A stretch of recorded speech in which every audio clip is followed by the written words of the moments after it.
5,695,000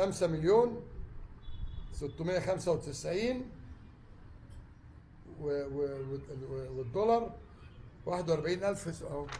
انت انا موجود؟ خربتوا النادي وجايين تتكلموا. خلي عند امكم دم وسيبوا النادي المحترم اللي جبتوه ارض. خليته كل من هب ودب بيتريق عليه. كان يجرؤ اتصالات ولا خرا تطلع الاعلان ده انا موجود. ده انا جبت بتوع مستقبل مصر دول كلهم بتاع مصر دول اعتذروا. كله جه اعتذر. ها؟ جبتونا ارض يا كلاب. فاضيين. على مين دول؟ اتفضل. الاتحاد المصري لكرة الاتحاد بقى ليه كام؟ اتفضلوا.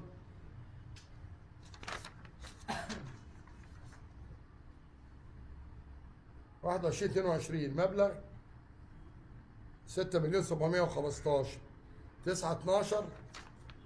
انا كنت موجود؟ لا. عرفت لما قلت لهم باوسخ جزمه هضربكم بيها. ما كنت تيجوا يا شاد شراشير. تعالوا ردوا.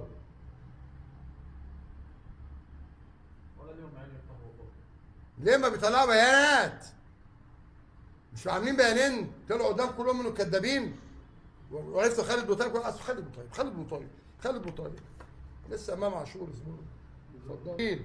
المبلغ 156 مليون اهو. عرفتوا المليار على مين؟ يا دولة دول بره بدل ما نطلعهم احنا بره. ديون نادي الزمالك 1.5 مليار. يعني هم لما جيهم علينا انا الفلوس واحنا عليهم هم 1.5 مليار اهو. كام؟ باينه 1.5 مليار. ده امتى بقى؟ ده في شهر ايه؟ 20/4/24. مليار وكام يا جماعه؟ ونص مليار. طيب اللجنه دخلت لقت خزينه النادي فيه 1,250,000. تمام؟ كم؟ مليون وكم؟ و250 اهو.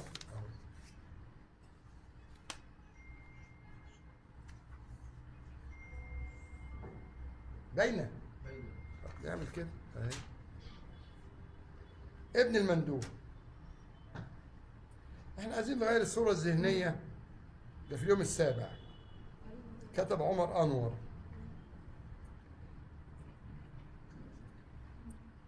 في حواره مع زيف زاهر.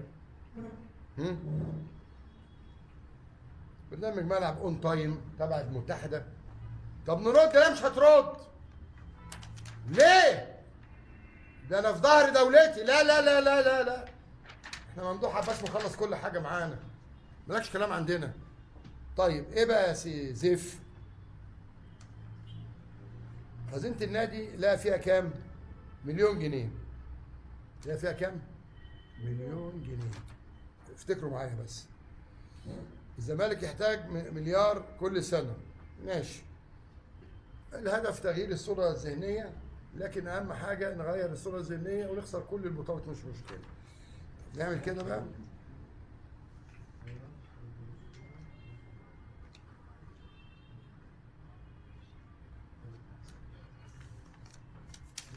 ده مين ده؟ هو هنا لقى الخزنه 1,000,000 وكام؟ 250. هو لقى الخزنه فيها هنا 1,000,000. اصدق مين فيهم؟ الضرايب 84 مليون. واخد بالك يا ده بريمي عبد الجواد؟ يالا انت وكتكوت وفايق وسيف والقرف اللي احنا شايفينه ده. حد يصور يا جماعه. 84 مليون 393 45 جنيه 95 مليم. تمام. انا جيت امتى؟ 28/2 21/12/21. انا كنت موجود. الضرايب على مين؟ يبقى المديونيه. قولوا له يالا كذاب يالا. قولوا احترم نفسك. قولوا له احترم نفسك. كام ده؟ حد يحسب ورايا. كام دول؟ 84 مليون، مظبوط كده؟ باينين؟ حطهم في عينه؟ طيب تمام. 198 مليون ضرايب اهم. كام المبلغ؟ 193. التاريخ فوق كام؟ 21 12 21. كنت انا موجود؟ قولوا لي هيحطوا صبع في عينك اهو. اتفرج يا شعب مصر على الكدابين. انما نطلع مع عمرو اديب نشهر، مع الواد خير رمضان نشهر، مع الواد كتكوت هاني كتكوت ده ولا هتحط نشهر، ها، مع ابراهيم عبد الجواد نشهر، مع سيف نشهر، مع عمرو اديب نشهر، مع خير رمضان نشهر. حمله اهو. ضريب على مين؟ مبلغ كام بقى؟ 198 مليون 598. التاريخ كام يا جماعه؟ 28 11. كنت انا موجود؟ لا. بالجزمه بالجزمه اهو. تعالى. ده كام؟ 156 مليون ضرايب 30 8 21. كنت انا موجود؟ خلي عندك دم بقى. انت ناسي ان ابوك محبوس في قضيه رشوه ومرتضى اللي طلعه اهو. كام دول؟ ده المليار اللي بيتكلموا فيه كانوا على مين؟ اهو. تاني ركز يا ابني في التاريخ اهو. 30 8 21 خربوا النادي ودمروه وبيكذبوا. كام المبلغ ده تاني؟ حد يقول لي عشان مش شايف. 156 مليون. امتى؟ 30 8 21. كنت انا؟ يبقى المليار كانوا على مين؟ عليكم انتوا يا كلاب. السلام عليكم ورحمة الله وبركاته، واهلا وسهلا بحضراتكم في كل مكان. طبعا فيديو النهاردة هنتكلم فيه عن فوز نادي الزمالك على بيراميدز، وألف ألف ألف مبروك لنادي الزمالك ببطولة كاس مصر 2025. طبعا فيديو النهاردة فيديو مهم جدا، هنتكلم فيه عن التفاصيل الكاملة عن مباراة الزمالك وبيراميدز النهائية في كاس مصر. طبعا ألف ألف ألف مبروك للزمالك، وحظ موفق لبيراميدز. الفريقين بصراحة لعبوا أداء رائع جدا، كانت مباراة حماسية، مباراة قوية ما بين الفريقين، خصوصا طبعا إن الفريقين كانوا منافسين لبعض بفوز كأس مصر. وطبعا الزمالك تأهل وفاز بكأس مصر. وهنتكلم عن انتقال زيزو من الزمالك إلى الأهلي، وطبعا كانت أول مباراة ليه مع الأهلي بالقميص الأحمر.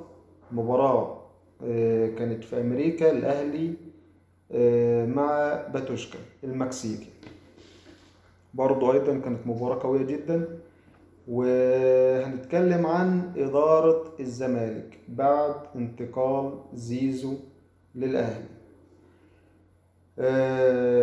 كلنا عارفين إن الفترة الأخيرة دي خلاص تمت صفقة انتقال أحمد سيد زيزو لاعب نادي الزمالك السابق إلى النادي الأهلي.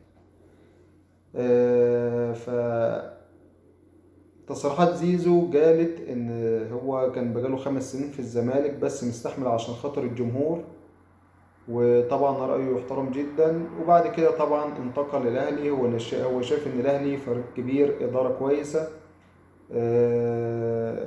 والأهلي طبعا بالفعل فريق كبير وإدارة ممتازة جدا، وأي لاعب في النادي المصري يتمنى إن هو يلعب في النادي الأهلي.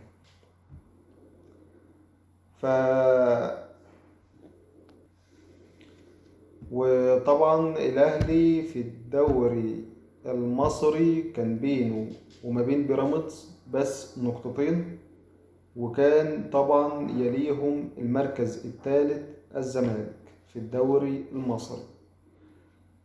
خلينا نتكلم عن الثلاث فرق دول: الاهلي، الزمالك، بيراميدز.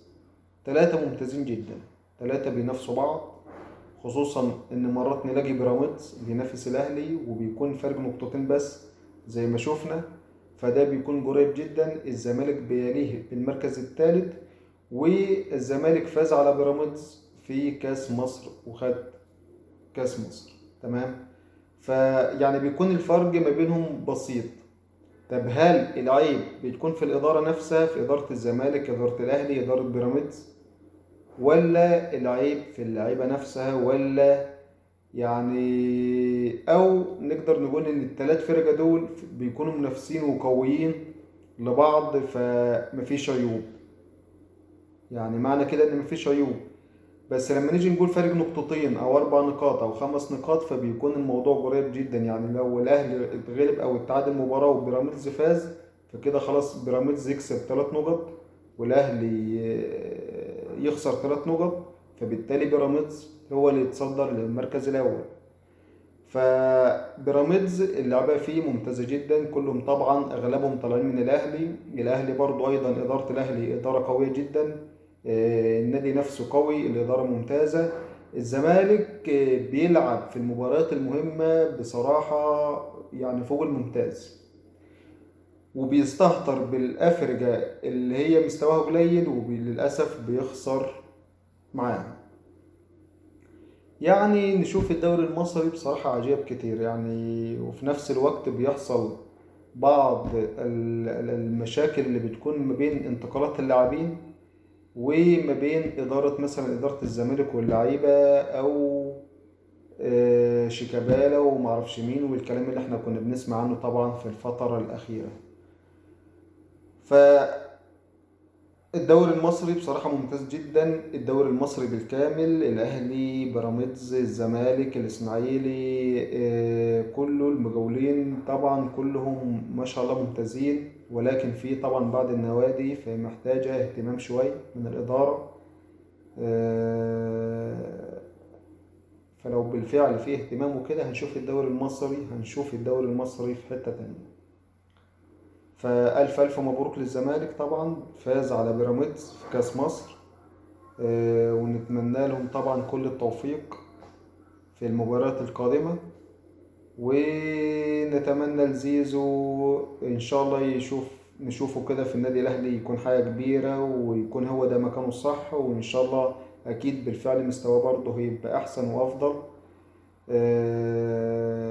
لأن إدارة الأهلي إدارة قوية وإدارة ممتازة جدا وبيهتموا فعلا باللعيبة. ده كان فيديو النهاردة، إن شاء الله رب يعجبكم. أي سؤال أي استفسار اكتبونا في التعليقات وإن شاء الله برد عليكم. متنسوناش باللايك والاشتراك في القناة، والسلام عليكم ورحمة الله وبركاته.